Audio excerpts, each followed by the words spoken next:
First it was shouting, then fists pounding against the iron gate, and I swear for a second my stomach dropped because I thought everything I had built was about to disappear in the blink of an eye.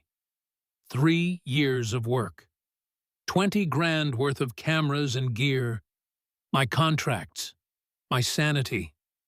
The men on the other side of that gate barked like they had authority, waving plastic badges in the sun, calling my wildlife rigs spy equipment, saying I was out of compliance with some rule I never agreed to. My hands were shaking, but I laughed. A sharp, bitter laugh.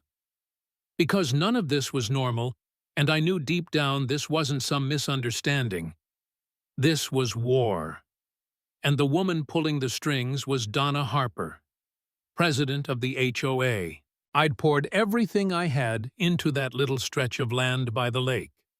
Sunrise after sunrise, I'd carried my tripod down the slope, watching herons cut across the sky, documenting migration patterns for the documentary I'd been pitching for years. It was my sanctuary, my career, my identity. Donna never cared about any of that. She'd been circling like a hawk since the day she became HOA president.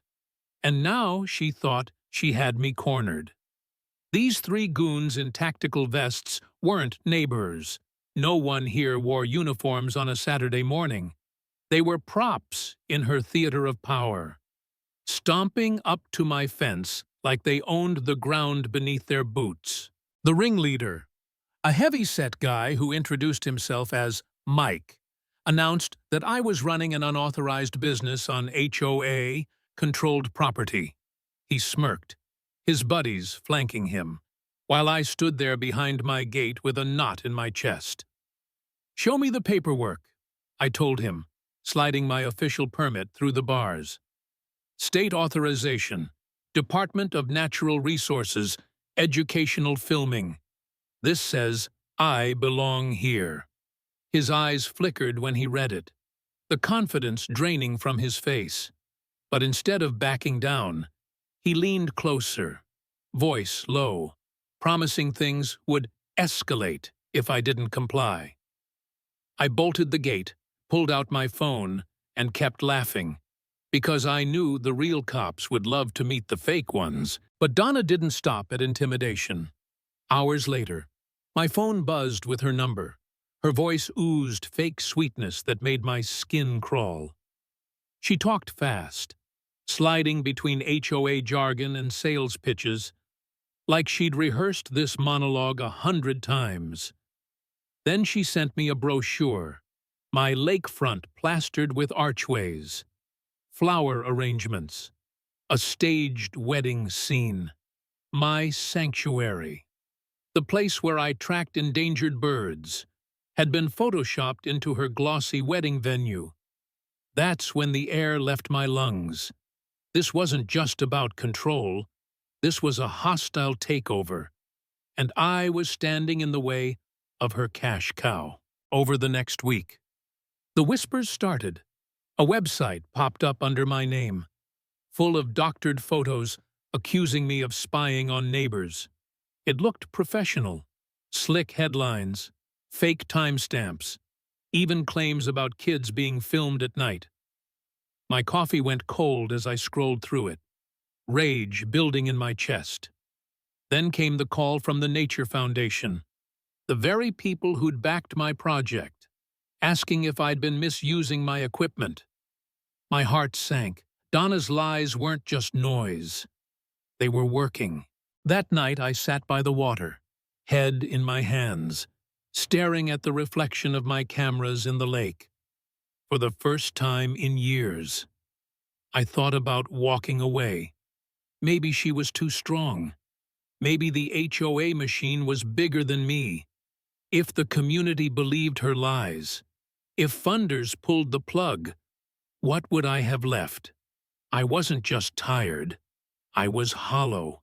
And I hated that a woman with a clipboard and a fake smile had me doubting my own worth. But then I thought of the hours logged, The birds I'd documented, the promise I'd made to myself that this work mattered. I wasn't about to let some corrupt HOA president rewrite my story. That's when Mrs. Patterson knocked on my door. Silver hair, steady voice, eyes sharp as ever. She'd been watching me for years from her kitchen window. "You film birds, son, not people," she said simply. "Don't let her make you doubt that." It hit me like a jolt. Someone saw me, really saw me, and that gave me the courage to dig deeper. I combed through public HOA records until midnight, and what I found made my blood burn. Donna had no legal right to demand a cent from me. No votes on fees. No jurisdiction over non-members.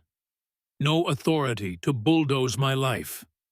She was a fraud, hiding behind a title. The next day at the emergency HOA meeting, the room was split.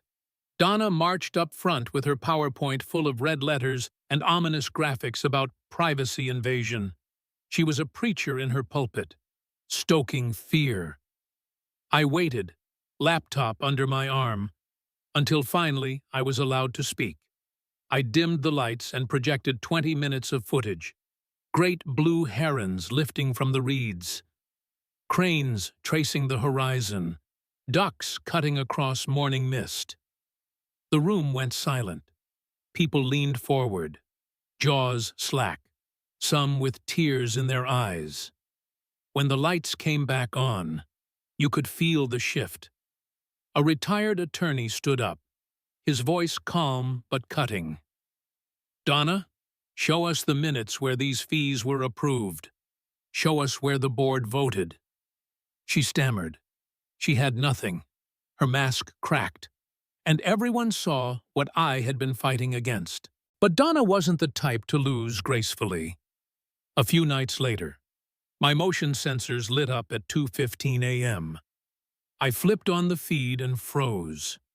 3 figures in black were tearing through my setup, smashing cameras into the mud, kicking tripods into the water. And then, over the mic, clear as day, came Donna's voice. "Take it all down. Tonight, we clear the site." My throat closed. Years of work, thousands of hours of footage, gone in minutes. I wanted to scream, to run out swinging, but instead I just sat there, recording every second. The night vision caught it all. Faces, license plates, even Mike slipping into the lake like a clumsy toddler. Their destruction was my evidence. The police showed up, sirens cutting through the night. Neighbors stumbled out in their pajamas, whispering, watching. And right there, as officers cuffed a dripping, wet Mike, a young couple stormed up the hill, Mark and Jenna, waving papers. "She took $5,000 from us for a wedding venue she doesn't even own," Jenna shouted. The timing couldn't have been better. Suddenly, this wasn't just about me or my cameras. It was about fraud, theft. An entire community swindled. Inside the precinct, I handed over the USB drives. Donna's voice played over the speakers, clear and cold. "Tomorrow, this becomes our premium venue.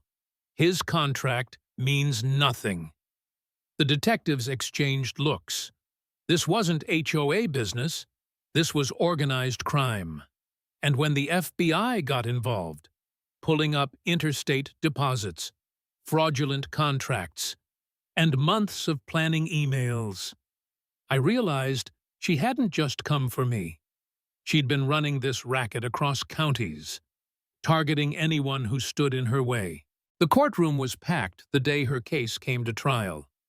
I sat there, heart pounding, while prosecutors projected my footage on the big screen.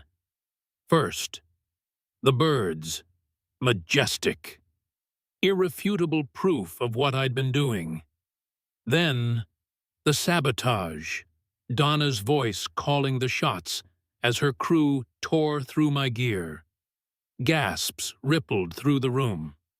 Her lawyer tried to paint it as community enforcement, but the judge shut that down quick. Federal law protects permitted conservation work, and Donna's entire scheme crumbled under the weight of her own arrogance. When the sentence came, 4 years in federal prison, restitution for my destroyed equipment, a lifetime ban from any HOA leadership. I didn't cheer. I didn't clap. I just sat still, breathing for the first time in what felt like forever. Out the window, I caught sight of a heron gliding across the lake, wings wide, steady, like it had been waiting for this moment too. Donna didn't look at me as they led her away. She stared straight ahead, jaw clenched, like if she ignored the truth hard enough, it might vanish. But it wouldn't. The neighborhood knew, the law knew, and I knew. I'd stood my ground, and I'd won. And if there's one thing I've learned through all of this, it's that when someone hides crime behind the mask of an HOA, the only way forward is to laugh. Lock your gate, call the cops, and let the truth land where it belongs, just like that heron on my lake. That's the story. And that's the message from HOA Drama Unfolded.